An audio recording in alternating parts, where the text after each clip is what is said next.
मानसिक रूप से बीमार है, तो मानसिक रूप से बीमार को भारत का संविधान कहता है उनको मंत्री पर बने रहने का एक भी मिनट उचित नहीं। ये लुटेरों की सरकार है, गुंडों की सरकार तो थी, लूटने की सरकार हो। राष्ट्रीय जनता दल के नेता और बिहार के शिक्षा मंत्री को इलाज की जरूरत है।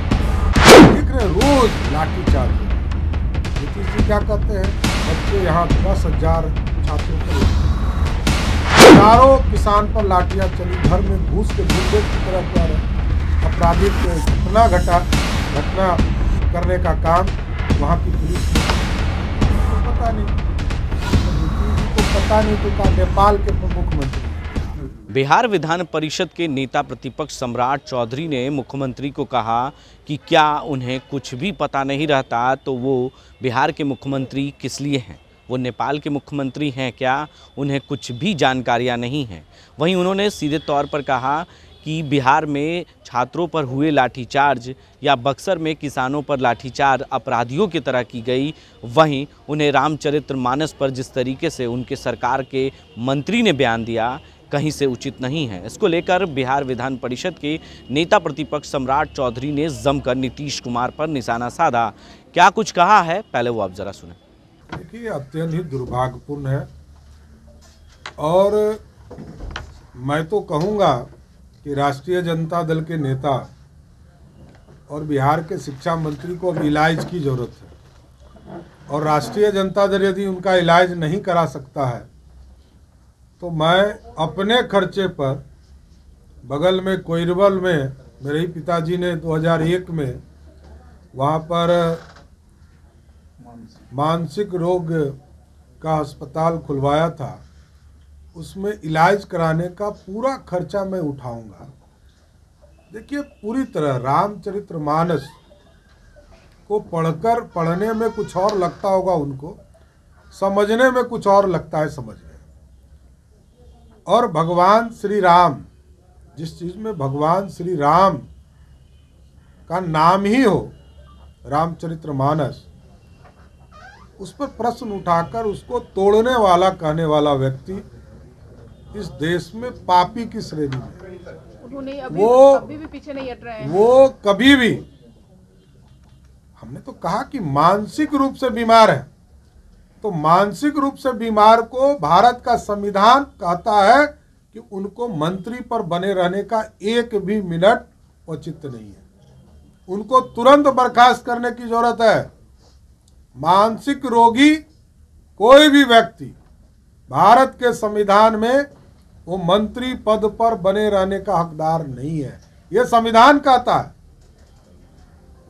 और जिस माता सबरी के झूठे बैर को खाने वाले राम अपने पिता के कहने पर जो आदमी मर्यादा पुरुषोत्तम राम बने, 14 साल तक वनवास में राक्षसों का नरसंहार करते रहे। तो देखिए, यह स्पष्ट है ये मानसिक रोगी के तौर पर काम कर रहे हैं। और राष्ट्रीय जनता दल लालू जी से आग्रह करना चाहते हैं कि आपको यदि सनातन में थोड़ा सा भी भरोसा है तो कभी आपके प्रदेश अध्यक्ष बोलते हैं कि हे राम कहेंगे, जय श्री राम नहीं कहेंगे।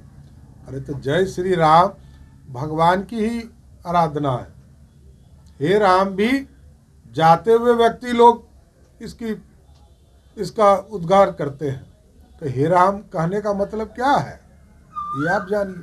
महागठबंधन में लठबंधन है, ठगबंधन है।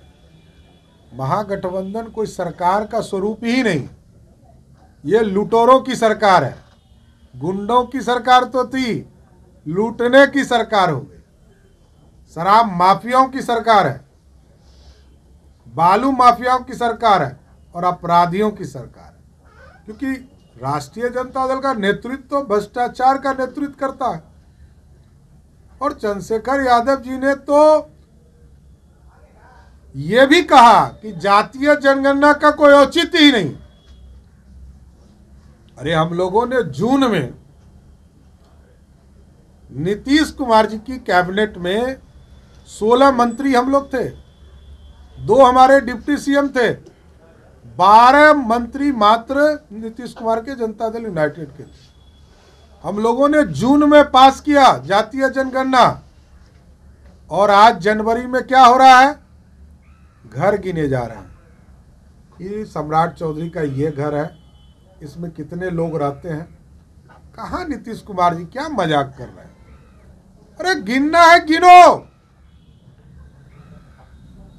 भारतीय जनता पार्टी के सभी मंत्रियों ने आपको सहयोग किया, कैबिनेट में साथ दिया, और 8 महीने से आप उसको लेकर बैठे हैं। इसका मतलब है कि तेजस्वी नहीं चाहते हैं जातीय जनगणना हो। जिस तरह और उनकी पार्टी के मंत्री बोल रहे हैं कि मैं अपने नाम में जात नहीं लिखता हूं, और पूरे दुनिया में मात्र 5 ऐसे देश हैं जहां जाति को गिना जाता है। तो जब उन्हीं के पार्टी के लोग विरोध कर रहे हैं तो हम क्या करें? हम तो नीतीश कुमार जी को उस समय साथ देकर कैबिनेट से पास किए, और 8 महीने तक नीतीश कुमार उसको ठंडे बस्ते में रखे हुए हैं। और आज भी गिनती का कोई काम नहीं हो रहा है, सर्वेक्षण का काम नहीं हो रहा है। नीतीश कुमार सिर्फ बिहार के लोगों को मूर्ख बनाने का प्रयास कर रहे हैं। राष्ट्रीय जनता दल के लोग ये समझ गए कि नीतीश कुमार जी के पास अब कोई वोट नहीं है। मोकामा, गोपालगंज, कुढ़नी में जनता ने जिस तरह का मैंडेट दिया, उससे स्पष्ट हो गया कि नीतीश कुमार के पास वोट नहीं है। तो नीतीश कुमार जी की राजनीतिक हैसियत क्या है? कुछ नहीं है। पहले नीतीश जी कहते थे मैं जहां हूं वही एनडीए, लेकिन आज जनता ने तय किया कि भाजपा जहां है वही एनडीए। आप देख रहे हैं रोज लाठीचार्ज हो रहा है। नीतीश जी क्या कहते हैं? बच्चे यहाँ 10,000 छात्रों पर लाठी चला। नीतीश जी कहे हमको तो पता ही नहीं।